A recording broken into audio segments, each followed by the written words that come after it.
Fala galera, tudo bem? O assunto de hoje por aqui é a vitória do Real Madrid na casa do Barcelona, no clássico, é verdade, sem torcida, mas um 3-1 no Camp Nou, um importante resultado, principalmente depois do que tinha sido a semana, né? Uma semana em que o Real Madrid foi atropelado pelo Shakhtar Donetsk na Champions, cheguei a gravar vídeo sobre isso, vou deixar aqui em cima, e mostrou muitos problemas e muitas dificuldades defensivas no jogo da Champions, embora tenha tido algum poder de reação ali para buscar parte do resultado, mas não conseguiu arrancar o empate. E aí, na rodada seguinte, muitas dúvidas no ar, muitos questionamentos, e justos questionamentos, inclusive, até porque o desempenho nesse início de temporada é fraco, e aí vai ao grande clássico e sai com a vitória. Não acho que seja um jogo para mudar radicalmente o rumo da temporada, ou o momento, ou a avaliação em relação ao que é a temporada até aqui. Na verdade, acho que não muda nem para um lado nem para o outro. E eu diria até que é um clássico bem pé no chão em relação ao momento dos dois lados, tanto do Real Madrid quanto do Barcelona. É um clássico que representa um momento de transformação, uma temporada que é de transição no Barcelona, que já teve pontos positivos nesse início, tem muitas dúvidas também no ar, porque está longe de ser um time minimamente convincente, e do outro lado, um Real Madrid que está longe de apresentar consistência, está longe de ser convincente em alguns jogos com regularidade. Então, os dois times estão devendo. Aliás, acho que esse é um tópico até legal de abordar em relação ao jogo, né? Quando a gente fala do clássico espanhol, em geral, principalmente nessa última década, a gente fala de Real Madrid e Barcelona, quase automaticamente a gente pensa no maior jogo do futebol mundial. Não só pelo tamanho dos clubes, pela rivalidade, pelo que representa, pelos títulos, mas principalmente pelo nível técnico-tático. Nesses últimos 10 anos aí, mais ou menos, para pegar um número mais redondo, Real Madrid e Barcelona fizeram os grandes jogos do futebol mundial. Não existia jogo maior do que Real Madrid e Barcelona do ponto de vista de qualidade. E certamente esse não é o retrato do momento. Na temporada passada já dava para tratar dessa forma também. Tem uma evidente queda de nível dentro do grande clássico do futebol espanhol e dentro de um dos grandes jogos do futebol mundial. Óbvio que não transforma o Real Madrid e Barcelona num jogo qualquer. É evidente que ainda tem muita gente de qualidade ali, é evidente que o clássico ainda tem peso, que tem a sua grandeza. Não é esse o ponto, mas em termos de qualidade, os dois lados estão aquém do que já apresentaram aí em vários dos últimos anos. Enfim, vamos falar um pouquinho então sobre alguns dos destaques individuais, sobre algumas das questões aí do Real Madrid para sair com a vitória. Convido você a se inscrever aqui, se você não se inscreveu, clica aqui embaixo, ativa o sininho também da notificação, deixa a curtida no vídeo e deixa no comentário para você o que mais chamou a atenção nessa vitória do Real Madrid ou na derrota do Barcelona, claro, depende do ponto de vista aí. Acho até que não foi um jogo para essa vantagem de um 3-1 do Real Madrid, virou um jogo tranquilo nos minutos finais, mas foi longe de ser um jogo controlado por uma ou outra parte. Isso também tem a ver com a queda de nível e de qualidade das equipes. Não é um momento em que a gente consiga ver nenhum nem o outro lado inspirando essa segurança de capacidade de controlar os jogos nesse nível. Então era um jogo que tinha... Vamos até começar pelos gols, que eu acho que os dois primeiros gols, eles exemplificam bem alguns dos aspectos importantes do jogo. O primeiro gol, o gol do Real Madrid, logo no início, tem um ponto que é muito importante, até para a história da partida e para algumas das dificuldades do Barcelona, para algumas das virtudes do Real Madrid. A infiltração do Valverde. O Valverde já mostrou outras vezes, na temporada passada teve ótimos momentos, caiu de produção em 2020, é verdade, mas essa potência física serve de alternativa e ferramenta para vários momentos do jogo. E o Barcelona teve muita dificuldade quando qualquer outro elemento atacasse essa linha de defesa. Então o Barcelona estava ali. Qual foi a novidade do Barcelona em termos de escalação? O Ansu Fati jogou por dentro, o Coutinho jogou partindo da esquerda para dentro. Então foi o Coutinho quem fez o papel do meia aberto pela esquerda, o Pedri o meia aberto pela direita, o Messi encostando no Ansu Fati. Aí tá a novidade, porque até então na temporada a gente vinha vendo o Coutinho encostando no Messi e o Ansu Fati na ponta. Falo já sobre a questão do Ansu Fati fora do lado do campo. Aí, para seguir no lance do primeiro gol, você tem no lado do Real Madrid o Valverde atacando o espaço, e toda vez que alguém se projetou para atacar essas linhas de marcação, então as duas linhas de 4 do Barcelona, eu falei sobre os jogadores de lado, por dentro De Jong e Busquets, o Barcelona sempre teve muita dificuldade para lidar com quem quer que fosse. O Toni Kroos fez isso várias vezes no jogo, aliás, o Toni Kroos foi um dos destaques da partida, justamente por ter essa qualidade, mas também por ter essa iniciativa. E todo o ataque por dentro a essa linha de marcação do Barcelona gerou problema. O Valverde faz o primeiro gol justamente assim. Claro, méritos para o Benzema, também pela capacidade que ele tem para atrair marcação, para acionar os jogadores que estão ao redor dele, mas méritos principalmente para o Valverde. Além, é claro, das dificuldades, da fragilidade defensiva do Barcelona.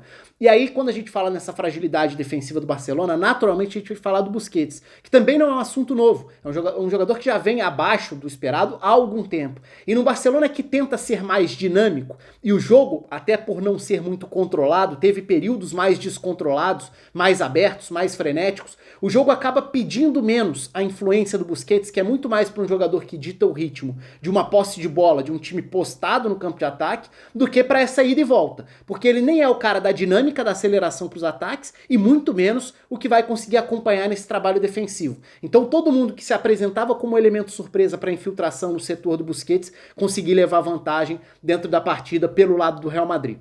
Olhando para outros aspectos do ataque do Real Madrid, Vinícius Júnior pelo lado do campo, era um jogo importante, também pela velocidade que ele poderia gerar, por esse jogo ser um pouco mais aberto, mas o Serginho Dest fez uma boa partida, foi um dos destaques do Barcelona, o Vinícius Júnior não conseguiu aproveitar, não esteve no nível que já mostrou, inclusive em clássico, na temporada passada foi decisivo contra o Barcelona. Aí a gente entra no lance do gol de empate do Barcelona, que vai ser importante até pra gente falar sobre a estrutura defensiva do Real Madrid.